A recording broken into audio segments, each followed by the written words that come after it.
కొత్త బిజినెస్ కోసం ఆలోచిస్తున్నారా? ఈజాన్ డిస్ట్రిబ్యూషన్ కోసం కాల్ చేయండి 9154729854.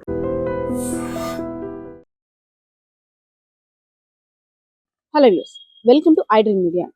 మనం ఒకటి తలిస్తే దేవుడు ఇంకోలా కలుస్తాడంటారు.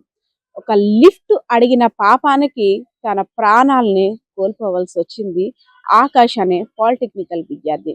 ఇదంతా ఎక్కడో కాదు, విజయనగరం జిల్లా చీపురుపల్లి నియోజకవర్గం పాలిటెక్నికల్ కళాశాలలో విద్యను అభ్యసిస్తున్నటువంటి ఆకాష్ కాలేజ్ అయిపోగానే హాస్టల్కి వెళ్ళే తరుణంలో, అదేవిధంగా ఇంటికి వెళ్దాం అనుకున్నాడో ఏమో కానీ స్నేహితులతో సరదాగా మాట్లాడుకుంటూ ఒక ట్రాక్టర్ అటువైపుగా వచ్చింది. ఒక నలుగురు స్నేహితులు కలిసి భయ్యా లిఫ్ట్ ఇస్తారా అంటూ అడగగానే ఆ ట్రాక్టర్ మీద ఉన్న ఆ ట్రాక్టర్ యజమాని అక్కడ ఉన్న వాళ్ళందరూ కూడా రండి భయ్యా అంటూ కూడా ట్రాక్టర్ ఎక్కించుకున్నాడు. కానీ మృత్యువు ఆ రూపంలో వచ్చిందేమో తనకి. ఆ ట్రాక్టర్ ఎక్కిన తర్వాత ఒక్కసారిగా ట్రాక్టర్ స్టార్ట్ చేయగానే ట్రాక్టర్ ఇంజిన్ తొట్టి మధ్యలో పెడిపోయి వెంటనే చక్రాల కింద నలిగిపోయాడు ఆకాష్.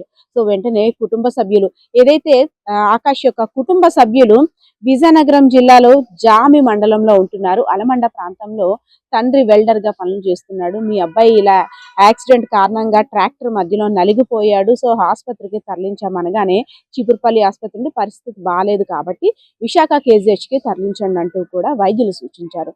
సో సరే, నా కొడుక్కి గాయం అయింది కదా, ఎప్పటికైనా కోలుకుంటాడు అనుకుంటూ ఆ తల్లి తండ్రి మొక్కని దేవుడు లేడు, తిరగని ఆసుపత్రి లేదు, అదే విధంగా వేడుకొని చెట్టు పుట్ట కూడా లేదనుకోవచ్చు. ఎందుకంటే కనిపించిన ప్రతి చెట్టు పుట్ట కూడా దండ పెట్టుకున్నారు. నా కొడుకు నయం అయిపోవాలి, ఎందుకంటే కోటి ఆశలతో పెంచుకున్నాము, మా కళలన్నీ కూడా నా కొడుకు మీద ఆకాశ్ మీదే పెట్టుకున్నాం కాబట్టి దేవుడా నా కొడుకు ఏ కష్టం రాకుండా చూడు, వీలైతే మా ప్రాణాలైనా తీసుకోగానే నా కొడుక్కి మాత్రం అన్యాయం చేయకు అంటూ కూడా ఆ దేవుని మొరపెట్టుకున్నారు.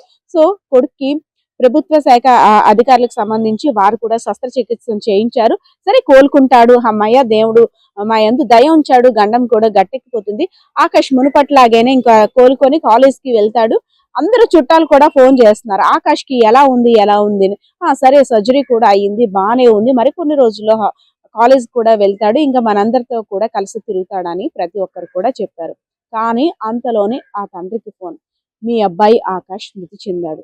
ఒక్కసారిగా తండ్రికి గుండెలు పగిలిపోయిన పని అయింది.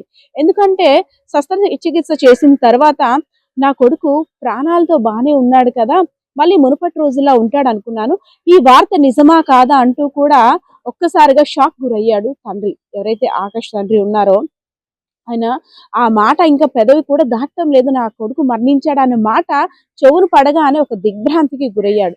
ఆ మాటని ఆ తల్లికి ఎలా చెప్పాలో కూడా తెలియని పరిస్థితి, తానే గుండె ధైర్యం చేసుకోలేకపోతున్నాను, ఇంట్లో కూడా ఎలా చెప్పాలంటూ కూడా సర్ది చెప్పుకొని అసలేం జరిగింది, ఇది వాస్తవమా కాదా అంటూ కూడా కేజీహెచ్కి వెళ్ళాడు. వెళ్ళిన తర్వాత కొడుకు శవాన్ని చూసి గుండెలు పగిలేలా అక్కడ రోధిస్తుంటే ప్రతి ఒక్కరు కూడా కన్నీటి పర్యంతులయ్యారు. ఎందుకంటే కొడుక ఒక్కసారి లేరా, నా ఆశలన్నీ కూడా నీ మీద ఉన్నాయి, నేను రేయనక పగలనక కష్టపడి నేను చదివించి ఒక ప్రయోజకుని చెయ్యాలని ఎన్నో కలలు కన్నాను, ఆ కలలన్నీ కూడా తీరకముందే ఇలా వెళ్ళిపోయావా, నన్ను ఒంటరిని చేసేస్తావా, నేను ఎవరి కోసం బ్రతకాలి అంటూ కూడా అక్కడ తండ్రి తల బాదుకుంటూ ఏడుస్తున్నాడు.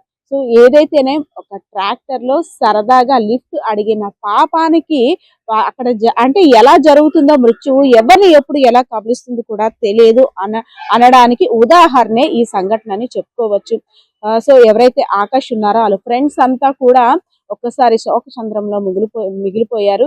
ఎందుకంటే తమ కళ్ళ ముందే తమ స్నేహితుడు చక్రాల మధ్య నలిగిపోయాడు.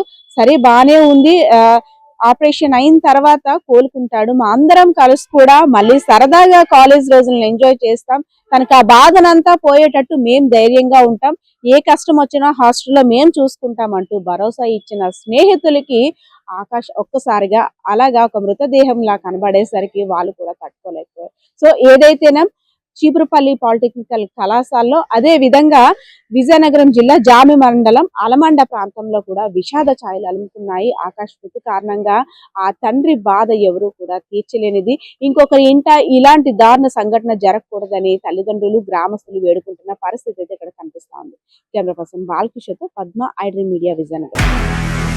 నిజంగా ప్రస్తుతం ఉన్నటువంటి సమాజం దేనికి ప్రయారిటీ ఇస్తుంది? ఆర్థిక సంబంధాల చుట్టూ మాత్రమే తిరుగుతోంది. మళ్ళీ ఎన్నికలంగానే చాలా విరక్తి కలుగుతాను. మంచి అనిపిస్తుంది కదా, లేడీస్ కూడా ఛాలెంజింగ్ జాబ్స్ చేసినప్పుడు చాలా బాగుంటది. ట్రాఫిక్ అసిస్టెంట్స్ గా నియమించిన ట్రాన్స్జెండర్స్ అందరితో సాల్యూట్ చేయించుకుంటున్నారు. ఫుడ్ డెలివరీ ఇవ్వటానికి వెళ్ళినటువంటి డెలివరీ బాయ్ అనిల్ పై కళ్ళ ముందు